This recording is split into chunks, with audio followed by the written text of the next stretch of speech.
invincible.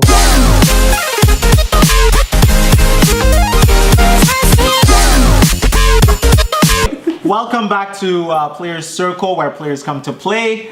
So the third topic we're gonna discuss here is Adam Silver on the herd. He was talking about super teams, right? So people are saying we should dismantle the super teams because if we look at the playoffs right now, right? The biggest complaint is this was probably the most boring playoffs we've ever had because in the East, the Cavs swept everybody except Boston. They lost one game, so they were, what, 11-1 going into the finals. And then Golden State, they're currently 13-0. They swept everyone, and some people are even saying they're going to sweep the Cavs. And so basically, people are saying if that happens, then we should just forget about the NBA until they do something about super teams. So how do we deal with that? What should happen? I think firstly, the problem with super teams is, as we've already seen, as the NBA is, evolved and everything, the super team is always there. And I think just with the emergence of teams hiring different people to do different tasks, i.e. they have certain people that look into the cap, look into little rules that they can bend so that these things can happen. I truly don't think you'll ever get rid of them, per se. But if we were going to take a try at it, I truly believe you have to do a hard cap system where the teams are literally only allowed to spend up to X amount of dollars. You cannot go over that. None of this luxury tax BS, none of it. Just straight up. Like hockey. Yes, just like hockey. Just straight up, this is the dollar amount. You cannot go over that. And your highest paid player can only have this percentage of your salary, your total salary. So you're saying if you make the All-Star team, All-NBA team, you don't get a bonus? I mean,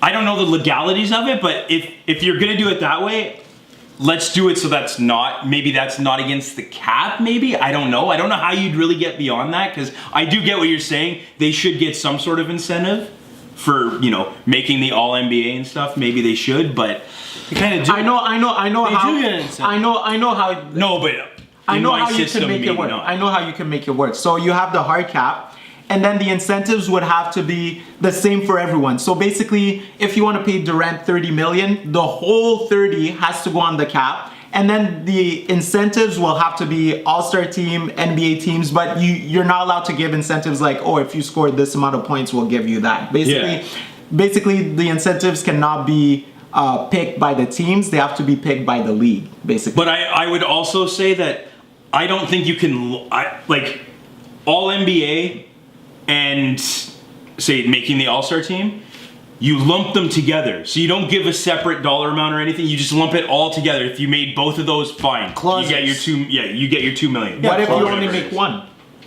Then that's it. You failed. You don't get it. That's the whole point of a contract. Okay, so how do you deal with super teams? Super teams, they always formulate it throughout the years. Throughout history, it's always been like that. Celtics, Lakers, even the Bulls. Well, they were really a super team, just two superstars. How would you deal with super teams? Do you leave it be then, or? I would just leave it be. You cannot stop the formulation of a super team. It's always going to happen. There'll be a super team eventually to deal with the Warriors. If it's not going to be Cleveland in this series, I just don't know what you can actually do about that. But do you not think the NBA, I mean, come on. Everybody has to be thinking the same thing. The NBA has to be somewhat struggling here because everyone's saying the same thing. That it's been more boring than I think we've almost ever seen. I think it's calling out the other 30 teams. Man up. Get but what do you want them to do? Done. You know why they can't do nothing? They're too young. Should have stuck in college those last 2 years. Manned up, come in the league. That's what I think. So what Adam Silver was saying on the herd, he basically said Golden State, they're over the cap, but they're under the luxury tax. Yeah. Okay? That's fine. And they managed to get Durant, everybody on the team under the luxury tax because everybody is basically underpaid except for Durant. I think he has a max deal. I think he's overpaid. But Curry, way overpaid. Grossly underpaid. Okay, he was paid fairly at the time, but they took a chance on him. Now he exploded, so now he's underpaid. Green, Thompson, they're all underpaid, and then you have Iguodala and all that stuff. They're getting close to the minimum, whatever. So Golden State, they were just smarter than everyone else. Whereas somebody like LeBron, now that is something we should oppose, because you can't basically have a player call his buddies and be like, yo, Melo, make sure you opt out of your contract or your contract ends at the same time as mine, and then come and join us in Miami with Dwayne Wade. You know, that's not natural. You know, Adam Silver was saying basically Golden State, they got their whole team through draft picks. They never got a lottery pick on top of that, and through trades. Durant was the only one they got through signing, right? So if anything, I think you should stop things like what LeBron is doing, whatever. But as far as Golden State, I think they played it perfectly. Like, they were just smarter than everyone. But the thing is, like you just said, though, they were over the cap under the luxury tax. Yeah. So if you get rid of that luxury, they wouldn't have been able to do what they did. Yeah. And for the trading purposes, well, you won't be able to go out and just trade for that superstar anymore, because again, you have to follow that cap, right? So you have to follow that number. The NBAPA and the league, they should like work out like ground rules on how much extra you should get paid. You can't control that based on, like, because at the end of the day, I'm signing Kevin Durant. That's the contract between our team and him. Like, I could put all those incentives, all-star, scoring, champion, all those things, but the league could probably set a bar as to a minimum and maximum you could pay them for those additional incentives. You can't have the league come in and then just shred a contract, be like, no, you can't do this, you can't do that. Why? It's my team. I can do whatever I want, as long as it's within the rules of business. Oh, and the NBA actually even put a term to try and stop the formation of super teams. Tampering. Basically what they did, like other than tampering and illegal stuff, whatever. But what they did is they allowed the home team, like let's say OKC when they had Durant, they allowed the home team to pay their players way more than what another team could have paid. So Durant actually left a lot of money on the table to join Golden State. But the only downside to that is if you're, let's say, Los Angeles Lakers, right? You're allowed to pay your player a lot more than everybody else. Yeah, the player will stay in LA because it's a big market. But if you're Toronto, you're a small market, let's say you're allowed to offer $50 million extra.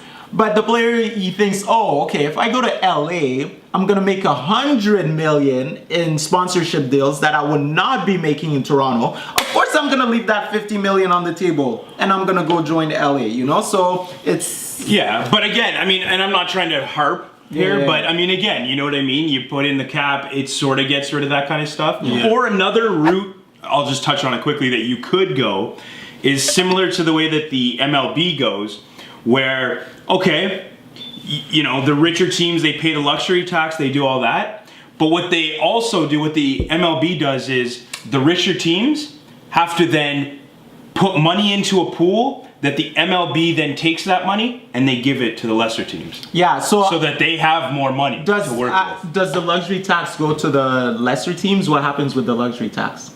Well, I don't know the exact parameters, but I know they take, when they go into, for instance, when the Yankees go into luxury tax, they'll take some of that money that they had to pay, and they give it back to the lesser teams. If they're not already doing it, could do that. I think if they're not already doing it, I think 100% of the luxury tax should go to the lower teams. The lesser teams, right? So the Cavs, they're in luxury like way more than any other team. Yeah. Okay, so Toronto gets a cut out of that. Maybe they're able to keep all their and that's what the MLB was saying, right? Is that the teams, even when they draft a guy and he becomes a superstar, they're able to keep a hold of him because they have the money to pay him. Yeah. Right? Super teams are exciting though. So let us know. It keeps the league fresh. Let us know in the comments what you think about super teams. And next topic, we're gonna segue into Golden State 2 years from now when everybody's up for new contracts. Curry and Durant, they're up at the end of the season. Yeah. But then Thompson and Green, they're up for the in 2 years from now. So we're gonna discuss who do you let go, who do you keep, or do you just you pull a Cleveland Cav and you go into massive luxury and keep everybody. Green's out. So let us know in the comments what you think about super teams. Is it good for the NBA, or how do you fix it if it's not? See you then. Peace. Here we go.